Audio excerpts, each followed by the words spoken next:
요한일서 오늘 네 번째입니다. 사랑하는 여러분, 우리는 예수 그리스도가 오기 전까지 사실은 죄인입니다. 오늘 제가 여러분과 나누려고 하는 딱 한 가지는 우리의 죄인됨을 인정하는 것이 예배의 가장 은혜 받는 지름길이라는 사실을 알려드리려고 합니다. 예수 그리스도를 믿고 그분 앞에 우리의 죄를 계속적으로 드러내는 그것이 바로 신앙이라는 것입니다. 여러분, 요한 1서를 여러분이 한번 죄라고 하는 단어만 찾아서 한번 쭉 가보시면 20회 이상 죄라고 하는 단어가 나온다는 사실을 알게 됩니다. 그만큼 인간에게 있는 이 죄에 대해서 얼마나 깊이 있게 다루었는지를 우리는 요한 1서를 통해서 알 수 있습니다. 여러분, 이와 같이 우리가 3번의 시간 동안 이 요한 1서를 보면서 죄를 언급하는 이유가 있다면, 죄에 대해서 민감하지 않게 되면 죄는 곧 어둠이요, 죄는 곧 사단으로부터 오기 때문에 우리가 아무리 하나님은 빛이라고 해도 그 어둠, 죄 가운데 우리의 인생을 빼앗길 수밖에 없다는 것입니다. 여러분, 생명도 생명이 되어 자라서 싹이 나고 열매가 되지만 놀라운 것은 죄라는 것도 생명이 있어서 이 죄악도 죄성이 생기고 죄가 사람을 죽이기까지 하는 자리에 갈 수 있다는 것입니다.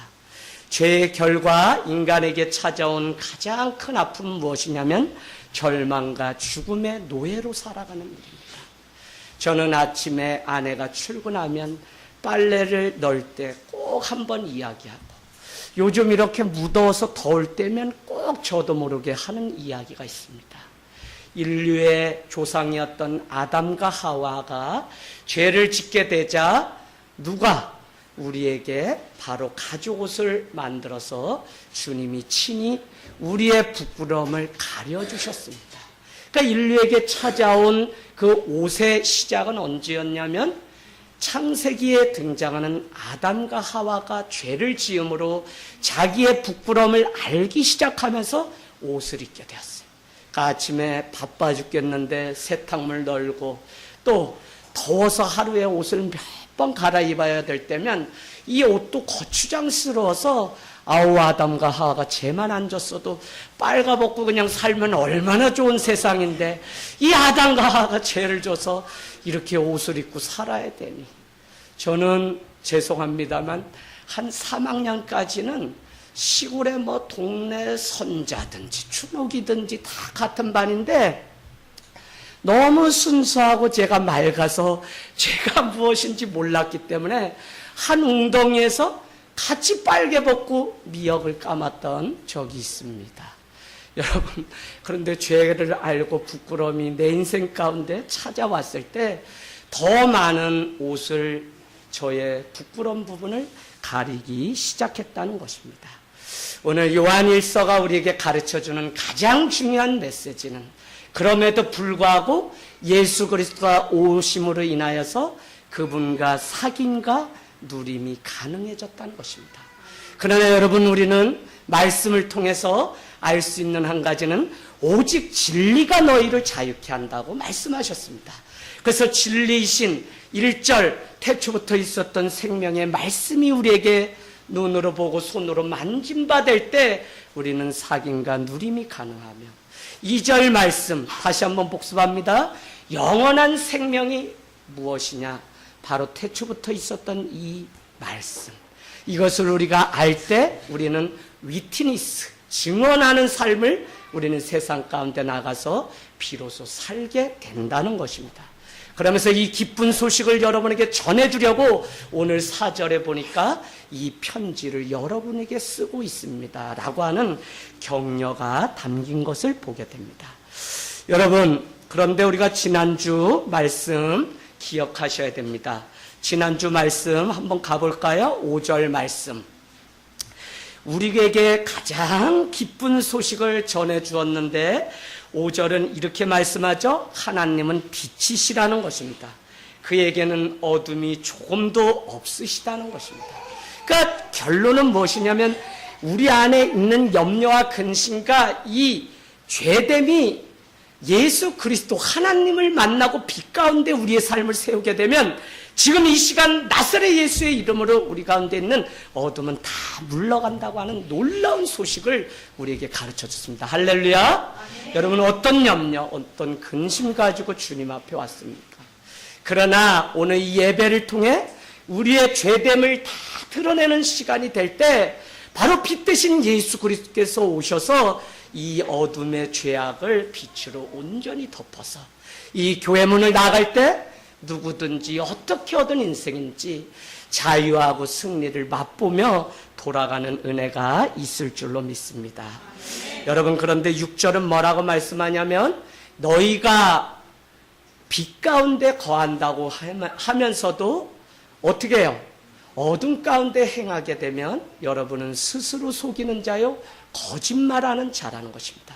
그래서 오늘 예배를 통해서 그냥 내가 들었던 말씀이 아니라 정말 생명이신 주님이 내 속에서 역사하는 능력이 지금 나에게 있는지, 두려움과 엄습함이 죽음이 내 목전에 왔을 때 나는 그 예수 그리스도 빛을 본 자녀로 이사야서 60장 1절처럼 일어나 빛을 발하라고 하는 그 빛이 내 삶 가운데 찾아왔는지 우리는 정확하게 내 자신을 봐야 돼요. 그렇지 않으면 빛 가운데 산다고 말하지만 거짓 가운데 행함으로 스스로 속일 뿐만 아니라 하나님조차도 거짓말쟁이로 만드는 일들이 우리에게 있다는 것입니다. 여러분, 그래서 우리에게 기쁜 소식은 무엇이냐? 하나님은 빛이신데 그분에게는 조금 더 어둠이 없기 때문에 여러분, 물질로 인해서, 자녀의 문제로 인해서, 무슨 인생의 문제, 육신의 질병으로 인해, 관계의 어려움으로 인해 고통 가운데 있을 때 삽시간에 찾아오는 어둠의 그 그늘을 걷어버릴 수 있는 유일한 비결은 뭐밖에 없냐면 빛이신 예수 그리스도에게 나오는 길밖에 없어요. 그래서 신앙이 자라고 하나님을 점점 알면 시간이 바쁘거나 물질이 없거나의 문제가 아니라 내 육신의 건강이 뭐 문제가 있는 것이 아니라 빛이신 주님을 봐야만 내가 살기 때문에 그분 앞에 우리는 점점 더 한 걸음씩.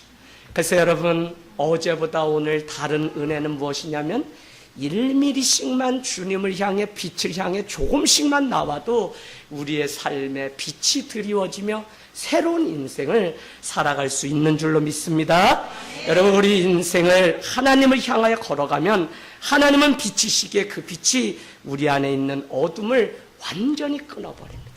그래서 우리가 조상으로부터 대대히 내려온 그 어둠의 그늘을 끊어버릴 수 있는 유일한 비결, 아니 내가 부모로부터 매맞고 능욕당하여서 가지고 있는 이 어둠이 자녀에게 물려주지 않는 유일한 비결은 무엇이냐면 나라도 예수 그리스도 안에 온전히 서서 빛 가운데 내 인생을 다시 세우기 시작할 때. 그런데 그것이 무엇이냐면 예수 그리스도고, 그것이 무엇이냐면 진리, 태초부터 있었던 생명의 말씀 안에 거하는 것이 빛 가운데 거하는 것이고, 말씀이 내 삶 가운데 있으면 우리는 예수 그리스도 안에 거하는 삶. 그러면 그 안에는 조금도 거짓이 없다는 사실. 그래서 여러분, 아침에 일어나면 세상 다른 것으로 채우지 마시고, 내 대학 어디가? 걱정하지 마세요. 기도 안 하는 게 문제지 대학이 없어요? 대학이 너무 많아서 나라서 또 정리하려고 하는 판인데 무슨 갈 대학이 없어요? 실력이 없는 거죠. 더 중요한 것은 어둠이 내 안에 가득 차서 이미 싸워보기 전에 패배자의 삶을 살아가는 믿음 없는 삶이 문제인 것입니다. 여러분, 저는 몇 년째 계속해서 화성직업훈련원이라고 하는 교도소인데 그곳에서는 자격증을 따면서 이렇게 할 수 있는, 그래도 좋은 이렇게 한 3급에 해당하는 죄인들이 사는 곳입니다. 그곳에서 어느 날 CTS에 방영된 설교를 듣고 저에게 편지를 보내오시는 집사님 한 분이 계십니다. 내가 왜 여기 있는지 모르겠습니다. 착하게 살려고 했고 누구보다도 양심적으로 살려고 했으며 가난한 사람을 도와주고 싶은 마음이 많았었는데 제가 나도 모르는 사람 사이에 사람을 속이는 경제 사범이 되어서 이렇게 갇혀 사니 제가 왜 이렇게 되었는지 모르겠습니다. 라고 하는 그 글귀입니다. 죄가 바로 이런 것입니다. 죄는 빛을 싫어하게 되어 있습니다. 왜냐하면 자신의 죄가 다 드러나기 때문에 빛 가운데 가지 않고 죄가 있고 마음에 걸림이 있으면 우리는 자꾸 숨고 숨기려고 하는 죄의 본성이 우리에게 있습니다. 그래서 우리는 빛 대신 주님 앞에 날마다 나를 세워야 됩니다. 말씀과 기도를 통해서 사랑과 헌신을 통해서 내 자신을 빛 가운데 세울 때 우리는 승리하는 인생을 살아갈 수 있습니다. 어둠은 삽시간에 젊은 청년일지라도 무기력하게 만들고 그에게 있는 꿈을 다 앗아가는 것이 바로 어두움입니다. 내가 이런 부모 밑에 태어나지 않았다면, 내가 이런 아버지 밑에서 자라지 않았다면, 우리 집안이 서울이었다면 내가 이렇게 살지 않는다고 하는 시대를 탓하고 환경을 원망하면서 어둠에 사로잡혀서 살아가는 젊은이들이 얼마나 많은지 모릅니다. 경제가 이러기 때문에, 시대가 이러기 때문에 라고 변명하면서 살아가는 사람들이 얼마나 많은지 모릅니다. 마치 생기를 잃은 화초처럼 만들어버리는 것이 어둠이라는 것입니다. 여러분, 우리의 인생조차도 믿음이라는 것조차도 그냥 어둠이 잠식해오면 아무 의미 없게 만드는 것. 그래서 열심히 신앙생활을 하다가 더 이상 이것이 의미가 없다고 하면서 사랑의 그 울타리를 떠나서 자기의 길로 걸어가는 사람들이 얼마나 많은지 모른다니까요. 그래서 이 어둠은 우리를 죽음으로 결국 몰아갑니다. 오늘도 기도하기는 이 예배를 통해서 세상 가운데 우리가 파송받아 나아갈 때 내가 머무는 그곳에 하늘의 빛이, 하나님의 빛이 관통해서 세상 가운데 소망의 울림통이 되는 놀라운 비전이 있기를 원합니다. 여러분, 예수님이 빛 가운데 계신 것 같이 우리도 빛 가운데 행하면 드디어 죄인된 우리의 그 죄악을 끊어버리게 되고 우리는 예수 그리스도와 드디어 사귀게 됩니다. 여러분, 교회를 들어오면서 우리가 예배당 이 현관에 뭐라고 써놓았나요? 지상에서 가장 안전한 곳 하늘 땅 교회, 이렇게 써놓았습니다. 물론 저의 작은 바람입니다. 무엇이냐면 어둠 가운데 있지만 이 빛 대신 주님을 만나러 이 예배당에 들어와서 정말 세상 어느 곳에도 평안이 없고 불안과 염려와 무한 경쟁 속에 살아가는 우리의 인생이지만 이곳에 들어오면 내 인생이 지상에서 가장 안전한 곳에 들어왔다고 하는 그 확신을 갖고 돌아가기를 원합니다. 예수 그리스도와 사귀게 되면 그 아들 예수의 피가 우리를 모든 죄에서 깨끗게 해주십니다. 저는 모든 죄 가운데서 자유해지는 방법을 드디어 찾게 되었습니다. 전에는 나의 선행과 공덕으로 나의 죄값을 치르면 내가 의인이 되는 줄 알았는데 예수 그리스도께서 그 빛으로 나를 비추시는 그 빛을 가지고 세상에 비출 때 나는 승리할 수 있다는 것입니다. 내가 아무리 반딧불처럼 스스로 빛을 내려고 학식을 명예를 쌓아도 내 스스로는 아무 빛이 나지 않는다는 사실을 드디어 알게 되면서 의인 되신 예수 그리스도를 온전히 의지하게 되었습니다. 여러분, 늘 말씀드리지만 효령대군 23대손 하면 여러분 대단한 거예요. 세종대왕의 넷째 형님, 둘째 형님. 그런데 더 놀라운 사실은 제가 거기에 23대손인데 그냥 9살 때 이미 축을 다 외우고 쓰고 한문으로 해야 될 정도로 저희 집안은 저 하나를 바라보고 더구나 누이 셋 다음에 절간 드나들면서 저를 낳아서 이 마지막 유일한 우리 가문을 세운. 그래서 여러분, 주님이 아니었으면 저는 저기 국회의사당에 가서 제가 국회의원이 되면 이 오산시는 끝나버립니다. 여러분, 제가 살려드리겠습니다. 저 1번 이작 찍어주십시오. 이렇게 해야 되는데 점점 더 부모의 기대가 크면 클수록 그것이 저를 옥죄해서 그 가운데서 떠나고 싶어. 그래서 어쩌면 저는 지금도 광야 목회를 살지만 점점 더 일찍이 유랑자의 나그네 삶을 자처하면서 살아갔는지 모릅니다. 빛 가운데 살면 드디어 예수 그리스도와 사귐이 있게 됩니다. 그 사실을 깨닫기 전에는 우리는 너무 무거운 짐을 가지고 내 선행과 노력으로 우리는 살아서 남들보다 한 걸음 더 나아가서 살려고 노력할 뿐, 그것이 헛된 것이라는 사실을 우리는 깨닫게 됩니다. 여러분, 빛 가운데 살게 될 때 비로소 다른 영혼에 관심을 갖게 되고요. 빛 가운데 살아갈 때 우리 안에 사랑이 늘 머물게 되고, 빛 가운데 살아갈 때 이 사랑을 나누고 싶은 마음이 우리 가운데 듭니다. 그래서 요한일서는 지금은 말씀을 강조했지만 빛을 강조하고, 좀 있다가 더 나아가면 여러분 뭘 강조하냐면 결국은 믿음을 강조합니다. 믿음. 결국은 진리, 사랑 안에 거하는 것이 주님 안에 거하는 것이라는 사실을 우리에게 가르쳐 줍니다. 사도 요한은 이미 요한복음을 통해서 너희가 진리 안에 거하면 내가 너희 안에 거하고 너희가 내 안에 거하리라고 하는 많은 말씀을 우리에게 이미 들려주셨습니다. 우리가 빛 대신 예수 그리스도 안에 우리의 인생을 세우기 시작하면 우리는 똑같은 삶을 사는 것 같지만 빛된 하나님의 자녀로 하늘과 땅의 권세를 다 이미 가진 자처럼 살아가는 능력자가 될 줄로 믿습니다. 여러분, 그런데 우리가 빛 가운데 있다고 해서 죄를 전혀 짓지 않는 것이 아니라는 사실을 오늘 여러분께 말씀드리려고 해요. 여러분, 우리는 모두 허물이 많은 사람입니다. 교회는 완전한 사람이 모인 곳이 아니라 불완전한 인간이 모인 곳이에요. 교회는요, 성숙한 면도 있지만 미성숙한 면도 많이 있습니다. 그래서 죄송하게도 교회 공동체는 얼마나 많은 불편이 우리에게 있는지 모릅니다. 교회는 어쩌면요, 천국이 아닙니다. 교회는요, 이런 곳이에요. 자신들이 죄인이라고 고백할 때 천국이 되며, 교회는 자신들이 아무 죄가 없는 의인이라고 고백할 때 그 순간 교회는 지옥으로 변하게 됩니다. 여러분 아시겠어요? 그래서 오늘 왜 우리가 예배 가운데 나와서 나의 죄됨을 날마다 인정할 때 이 공동체가 사랑 안에서 변함없이 주의 일들을 감당할 수 있냐면, 죄인된 내 모습을 인정할 때 그곳이 바로 천국이 임하기 때문에 그렇다는 사실입니다. 여러분, 시편 51편 5절로 한번 가보세요. 시편 51편 5절 한번 여러분이 찾아서 표시를 해 놓으시면 좋겠습니다. 시편 51편 5절 우리 같이 한번 읽도록 할 텐데요.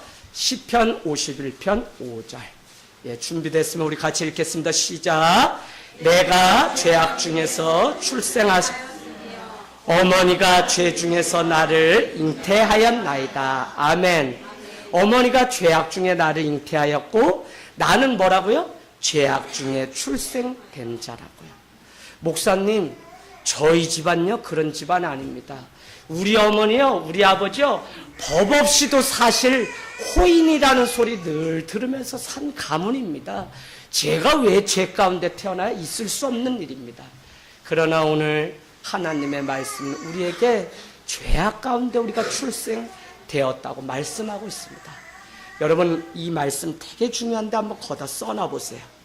내가 죄를 지었기 때문에 죄인이 아니다. 되게 중요합니다. 이 사실을 교회가 지금 모르고 망각하기 때문에 믿음이 안 자라요. 내가 죄를 지었기 때문에 죄인이 아니다. 죄인이기 때문에 죄를 지었다는 사실을 여러분이 아셔야 돼요. 할렐루야. 여러분, 뭐라고 하면 금세 우리 기분 나빠요. 다 죄의 모습이에요. 우리 안에. 누군가가 바른 길을 가르쳐줘도 아이조차도 말을 듣지 않으려고 합니다. 다 이 모든 것이 어디에서 이유가 있죠? 바로 죄를 지었기 때문에 죄인이 아니라니까요. 죄인이기 때문에 죄를 질 수밖에 없는 사실이에요. 누가 그랬어요? 아담과 하와를 통해 우리는 이미 죄가, 이것을 오리지널 신, 원죄라고 하는데, 원죄가 우리 안에 있고요. 그것 때문에 사람을 미워하고 시기하고 질투하고는 자범죄가 우리에게 생겨서 남의 물건을 훔치고 저 사람이 땅을 사면 배가 아프고 하는 자범죄가 생기는 것이지, 원죄는 이미 우리에게 있었다는 것입니다. 여러분, 죄를 가르쳐 주지 않아도 아이들도 죄인이에요. 지은아, 너 이거 인정하니? 어렵지. 목사님, 저는 얼마나 해맑은 어린인지 몰라요. 목사님, 저는 학교에서요 착한 어린이상을 6년째 계속 받았어요. 사람이 보기에 착하다는 것이지 하나님 앞에서는 작든지 크든지 다 동일한 죄입니다.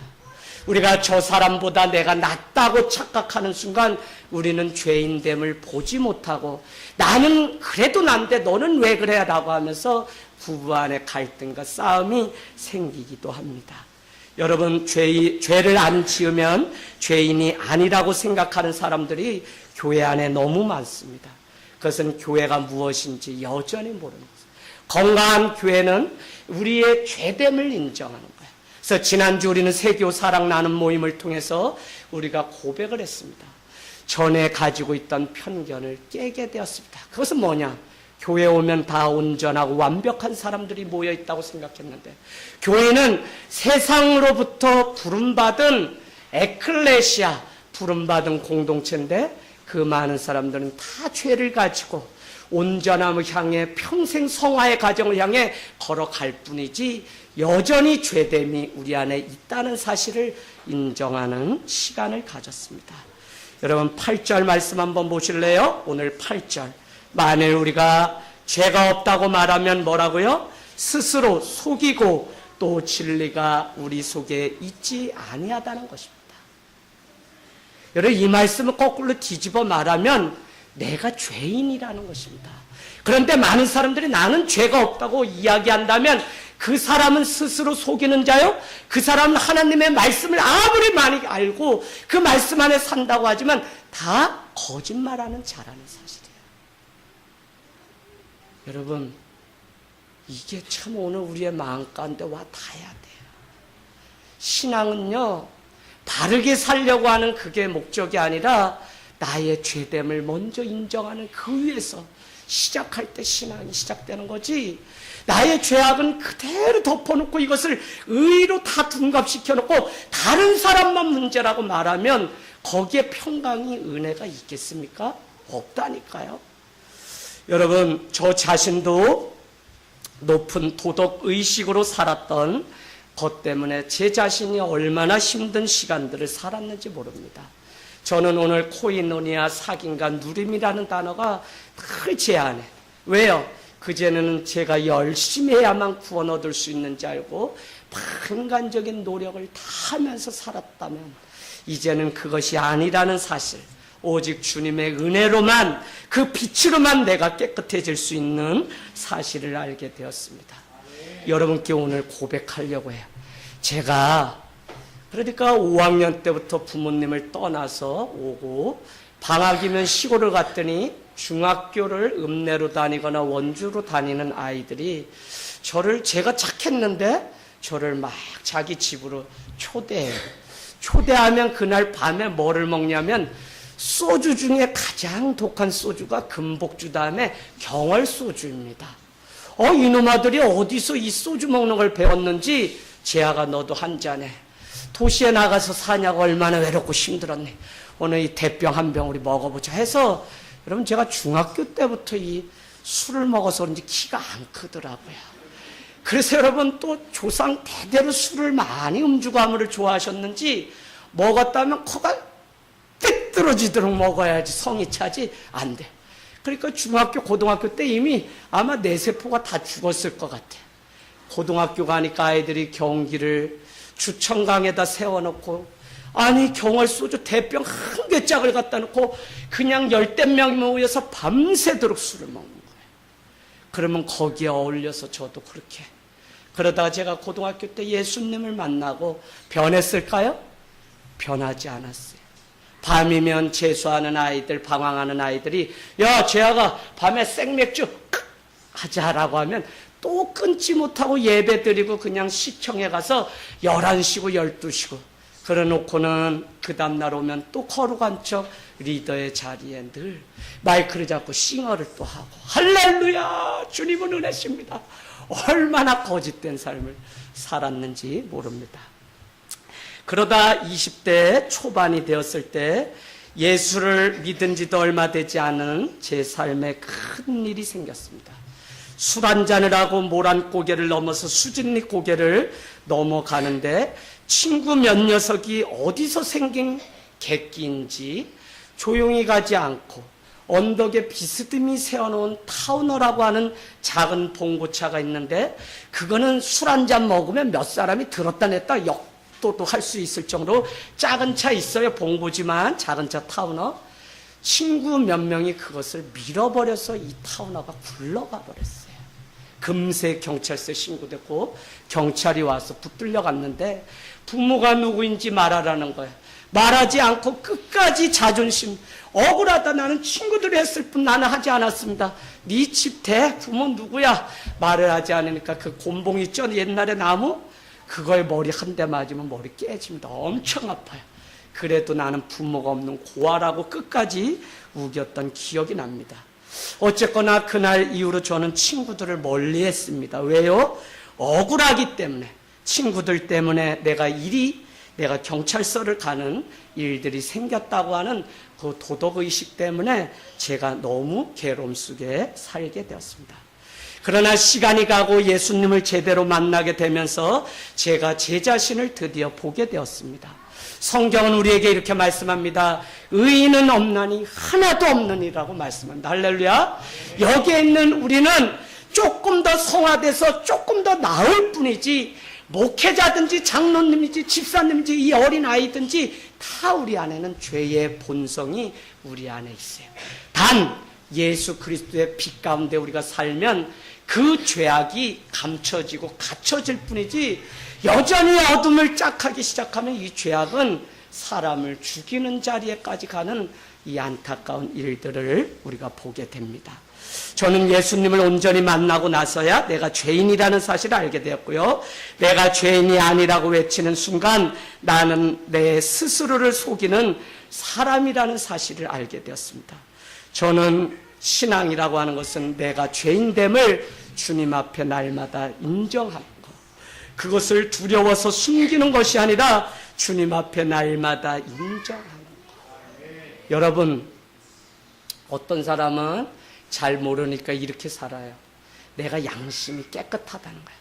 그러나 여러분, 양심이라는 것도 자기 기준일 뿐입니다. 자기 기준. 하나님이 보시기에는 크든지 작든지, 사람을 살인했든지 아니면 누구의 물건을 100원을 훔쳤든지, 주님 보시기에는 다 똑같은 죄라는 거예요. 죄의 싹은 무엇이죠? 사망입니다. 여러분, 죄를 지면서 열심히 일평생 살았는데 웨이지, 봉급, 봉투를 하나 딱 주었는데 그 봉투를 딱 마지막 죽음 직전에 열어보았더니 거기에 싹 웨이지, 뭐라고 되어 있냐면 사망, 이렇게 되어 있다는 것입니다. 여러분, 크든지 작든지 다 죄가, 빛 가운데 살지 않으면 이와 같은 삶을 살아갈 수밖에 없다는 것입니다. 죄인이라고 누군가 나에게 말하면 우리가 얼마나 기분 나빠합니까? 그러나 우리는 죄인입니다. 아담과 하와로부터 죄가 시작됐고 그 죄를 끊으시려고 하나님은 독생자 예수 그리스도를 우리에게 보내주셨고, 그분이 달린 형틀이 바로 제 머리 뒤에 있는 십자가라는 것입니다. 온갖 죄인들만 거꾸로 매달려서 사형의 틀로 사용됐던 이 십자가, 예수님은 아무 잘못이 없는데 하나님이 인간을 너무 사랑한 나머지 계속적으로 의인이라고 말하며 죄됨을 고백하지 않는 이 인간의 죄악을 보며 그 아들 예수 그리스도를 우리를 위해서 십자가에 내어 놓으셨다는 것입니다. 여러분, 오늘 9절 말씀 가겠습니다. 만일 우리가 우리를 죄를 자백하면 그는 미쁘시고 의로사 우리 죄를 사하시며 우리를 모든 불의에서 깨끗하게 하실 것입니다. 그러니까 주님은 뭐냐면 죄인이라고 하는 사실을 속이지만 말고 죄인이라는 사실을 인정하게 되면 미쁘고 의로사 우리를 그냥 벌을 주시는 분이 아니라 어떤 죄악이라도 우리를 모든 죄에서 깨끗게 하신다는 것입니다. 할렐루야. 네. 여러분, 이게 아무것도 아닌 게 아니에요. 저는 교도소, 구치소 많이 다니면서 다녀와가지고 잘못되는 사람들을 또 봐요. 한 부류는 그 죄를 끊지 못하고 또 죄를 짓는가 하면 한 부류는 자기가 교도소 갔다 오는으로 인해서 세상과 많은 사람 앞에 자존심이 다 구겨진 죄인이라는 것 때문에 스스로 목숨을 끊는 사람도 많이 보았습니다. 여러분, 죄가 날마다 내 삶의 올무가 돼서 나를 목을 잰다면 얼마나 괴롭겠어요. 얼마나. 우리가 다른 사람이 나를 오해하고 사람들 몇 사람이 나를 향해서 수군수군 거리기만 해도 괴로운 것이 우리의 인생일진데 죄가 나를 목죄하면 얼마나 괴로울까요?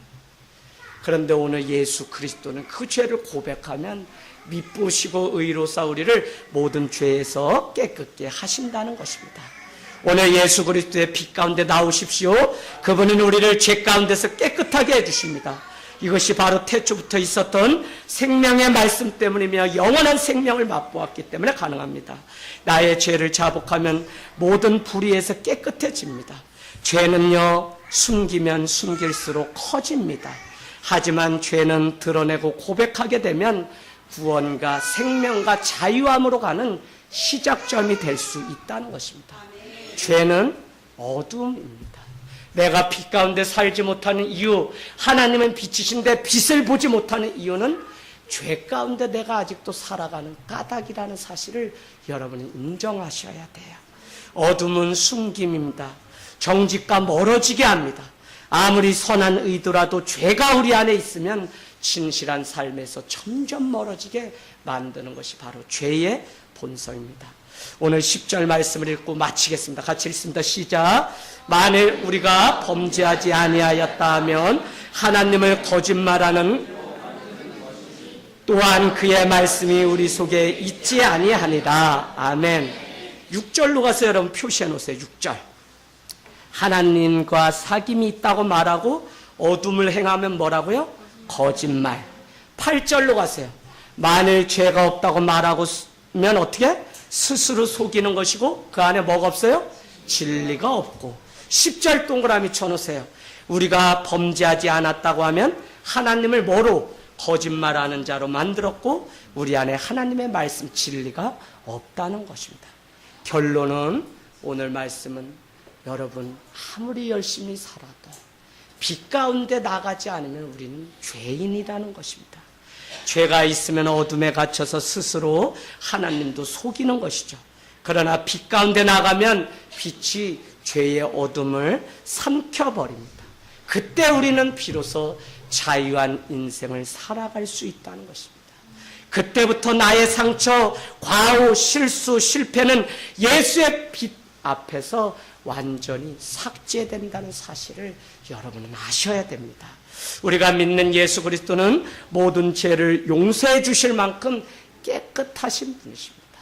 그래서 여러분 예수 그리스도 앞에 나오지 않으면 우리는 날마다 죄가운데 성도의 삶이 예배가 끊기고 말씀과 기도가 내 신앙이 자라지 않고 그냥 내가 열심히 선행 정도 노력하는 정도로 머문다면 이미 죄악이 내 삶에 찾아와서 우리 삶을 삼키기 시작하고 있는 거예요. 그래서 우리 신앙은 날마다 주님 앞에 한 걸음 한 걸음 더 나와서 한시도 사귐과 누림의 자리에서 떠나지 않으셔야 됩니다. 나의 완전함을 고집하면 할수록 우리는 하나님의 빛 가운데서 멀어진 삶을 살고요. 자기의 노력으로 인생을 살아가려고 하는 사람일수록 허덕이면서 살아갈 뿐 날마다 도망자의 인생을 살아갑니다.